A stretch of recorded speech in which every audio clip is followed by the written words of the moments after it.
Thank you for joining us, everybody. This is Second Lieutenant Joseph Goldsmith with a GuardCast hip pocket training for you. Sergeant Major Cabe is on the horn, and we are going to be discussing changes to Regulation 670-1 with South Carolina State Guard, adopted on 5 December 2022.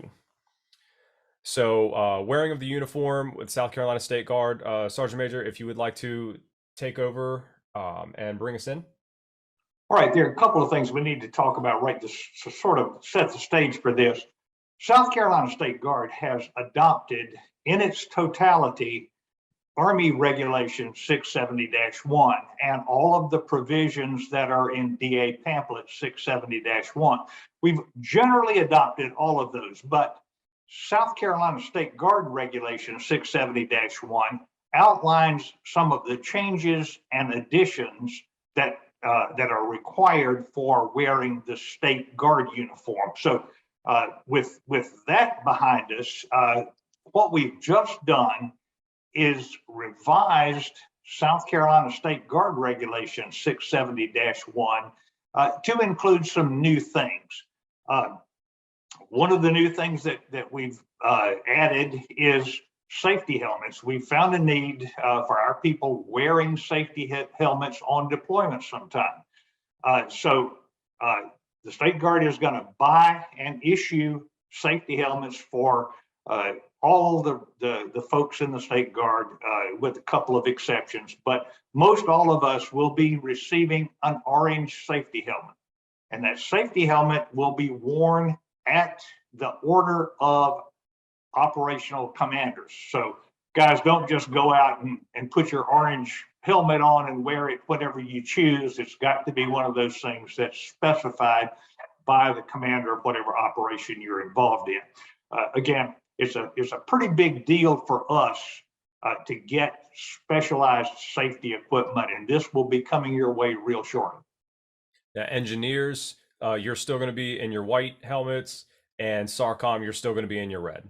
Okay, and those are conversations that I know your detachments, you already know that information. So you're not changing to orange. You're still going to be in your respective colors. As everybody else, we will have the blaze orange. That's right.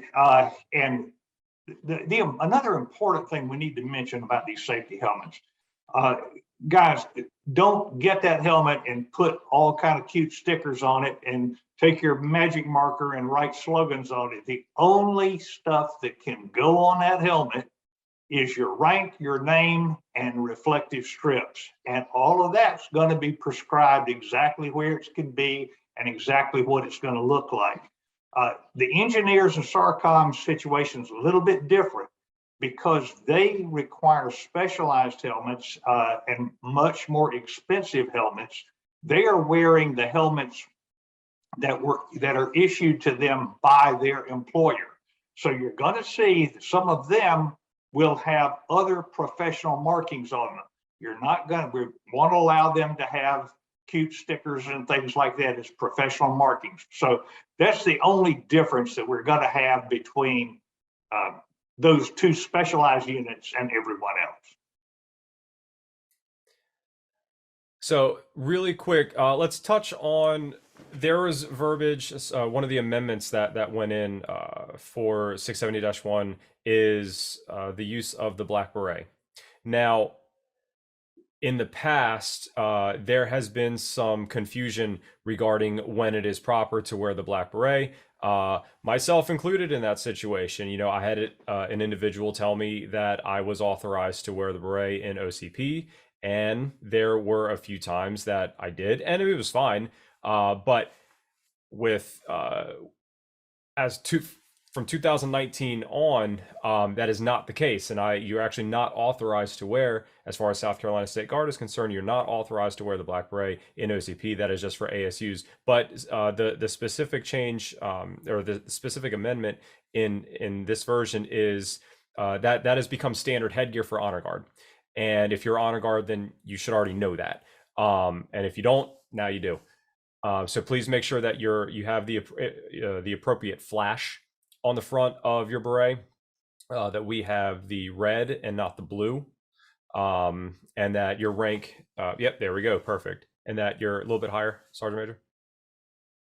There we go. So if you're enlisted, oh, no, it was upside. If you're enlisted, you'll have our DUI will be center mass on that red flash, and then if you are an officer, then your rank will go center mass as well. But again, only that specifically for honor guard. They now have the option between the service cap and the beret, depending on what operation that they are performing. But OCPs, no beret whatsoever. You are in your patrol cap. That's correct, and the regulation says very clearly that if you're wearing the OCP uniform, the only headgear that is allowed outside of the safety helmet, which we just talked about, the only headgear that's allowed is the patrol cap.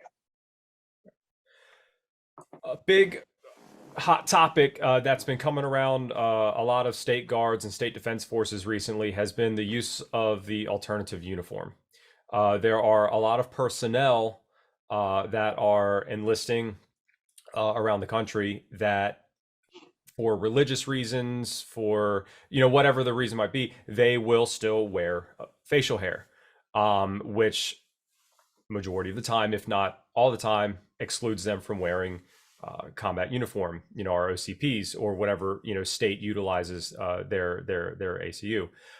So here in the state of South Carolina, the alternative uniform specification is revised as follows.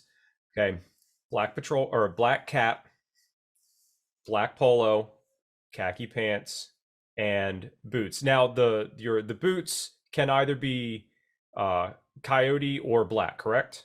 That's correct, either one. And the coyote boots, like for example, I wear the proper 100s, and that is not a pitch for proper at all. That's just what I wear. But as long as they fall within Army regs, any boot is approved. Yeah, and the thing that nobody is going to be looking real closely at the exact specifications of your boots. But what you need to be doing is wearing either black combat boots, black tactical boots, or Army Regulation 670-1 compliant coyote boots. Again, nobody is going to get down and inspect your boots as long as they're not real noticeable as being something that is outside the normality of boots. Understood. Cowboy boots are not going to get it, yo. Well, I'll leave those in my closet. Sergeant Major, could you explain with specifics on wearing the rank insignia on the hat as well as on the polo? Yeah, and talking about the hats, y'all, what we're talking about here is a plain black baseball cap. That's the cap that we're talking about for the alternate uniform. And what you're going to be doing with the rank insignia, you're going to be using the shiny rank insignia, not the subdued ones like we wear on this uniform. So these are the shiny brass ones for enlisted people, and shiny silver and gold and all of that for officers. The rank insignia will be centered on the front of the baseball cap. We didn't try to come up with measurements because there will be differences in the sizes of baseball caps and that kind of thing. But make sure that it's centered horizontally and vertically on the front panel of the baseball cap, and you'll be in good shape. But make sure that you get the shiny non-subdued ones, to use military terms. And on the shirts, the same thing. We're going to use the non-subdued rank insignia on the shirt. And depending on whether you've got a 2-button shirt or a 3-button shirt, there's a little bit of difference. What you'll do on a 2-button shirt is you'll center the rank insignia between the bottom of the bottom button and the top of the placket. The placket's that little bit of doubled up material that's right below the buttons. If you're wearing a 3-button shirt, it will be between the bottom button and the second button. Center the rank insignia there, and you'll be in good shape.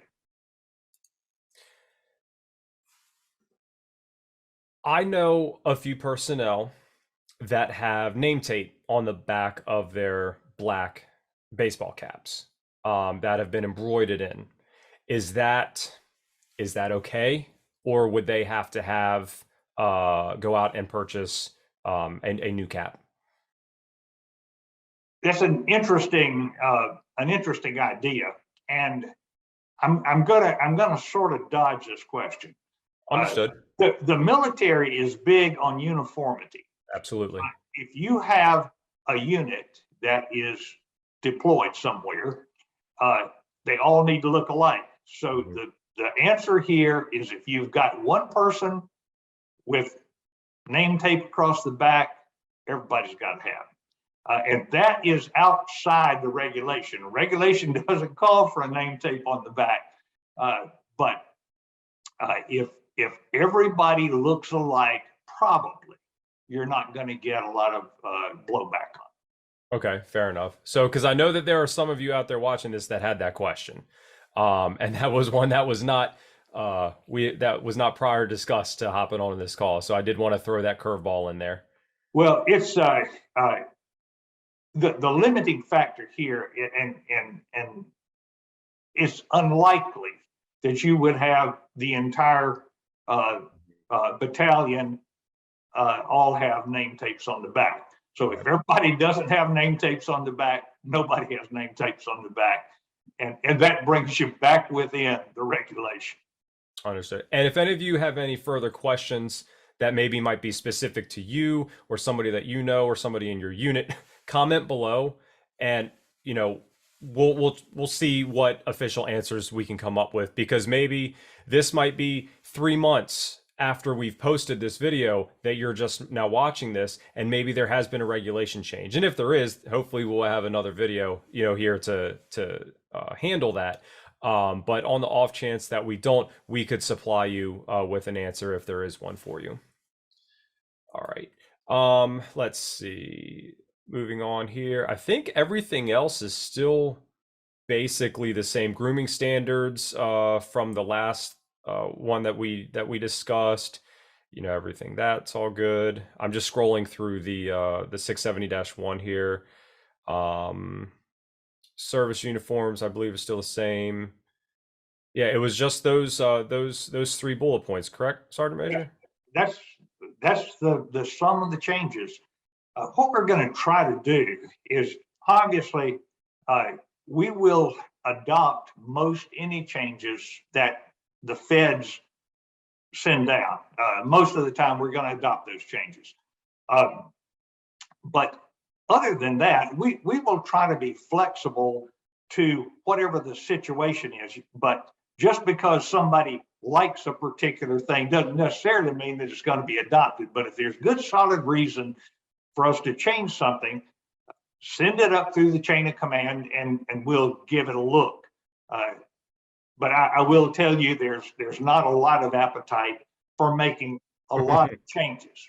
But if there's something that needs to be changed, and a real good example is the addition of the baseball cap and the addition of the rank insignia to the alternate uniforms.